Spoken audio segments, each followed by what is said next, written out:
Friend, સ્વાગત છે તમારું મારા કિચનમાં। આજે હું બનાવવાની છું મેંદાની મસાલાવાળી પૂરી। એની માટે 500 ગ્રામ મેંદો લીધો છે। મેંદો આપણે છાળી વાળવાનો છે। 2 ચમચી ઘી લીધું છે। ઘી ગરમ કરીને આપણે મેંદામાં મોણ નાખી દઈશું। મોણ નાખીને મેંદો સાઈડમાં રાખશું હવે અને મસાલા તૈયાર કરશું। એની માટે 8 થી 10 મરી લીધા છે। એક ખાંડીને એમાં એડ કરી દેવાના છે। 1 ચમચી જીરું નાખવાનું છે। 1 ચમચી અજમો લેશું, એ આપણે હાથથી મસળીને એડ કરી દઈશું। 1 ચમચી તલ લીધા છે, એ બી એમાં એડ કરી દઈશું અને હવે બધો મસાલો આપણે સારી રીતે મિક્સ કરી વાળશું। એમાં મિક્સ કરતી વખતે ધ્યાન રાખવાનું કે આપણે જે મોણ નાખ્યું તે ગરમ હતું તો થોડું ઠંડુ થાય પછી જ આપણે મિક્સ કરવાનું છે।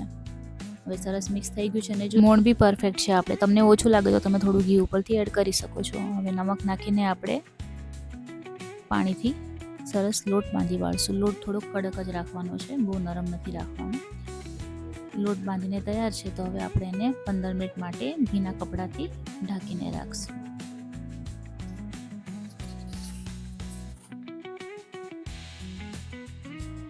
પંદર મિનિટ પછી આપણે હવે ઓઇલ લઈને થોડો લોટ પાછું મસળી લઈશું અને એક મોટો લોહો લઈને એનો મોટો રોટલો બનાવી વાળશું। રોટલો આપણે રોટલી જેવો પાતળો જ રાખવાનો છે, બહુ જાડો નથી રાખવાનો। અને કોઈ વાટકી યા તો કટર દ્વારા આપણે એની પૂરી કટ કરી વાળશું।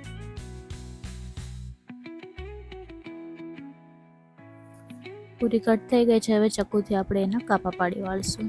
પૂરી વણીને તૈયાર છે તો હવે આપણે એને તેલમાં ફ્રાય કરી વાળશું। તેલ આપણે ગરમ કરીને રાખ્યું હતું અને મીડિયમ ગેસ રાખવાનો છે, ધીમા તાપ પર જ એને ફ્રાય કરવાની છે। આછી ગુલાબી અને ગોલ્ડન કલરની થાય એવી પૂરી આપણી તળીને તૈયાર છે। એક પ્લેટમાં આપણે ટીશ્યુ રાખશું, એની પર આપણે કાઢી વાળશું। એક્સ્ટ્રા ઓઇલ હોય એ એબ્ઝોર્બ કરી લે તો બધી પૂરી તળીને આપણી તૈયાર છે। હવે આપણે એને પ્લેટિંગ કરશું અને આ જે પૂરી રહી એકદમ મસ્ત ક્રિસ્પી બની છે, તમે જોઈ શકો છો। જો એકદમ ફાઇન બન્યું છે। વિડીયો કેવો લાગ્યો એ ચોક્કસથી જણાવજો।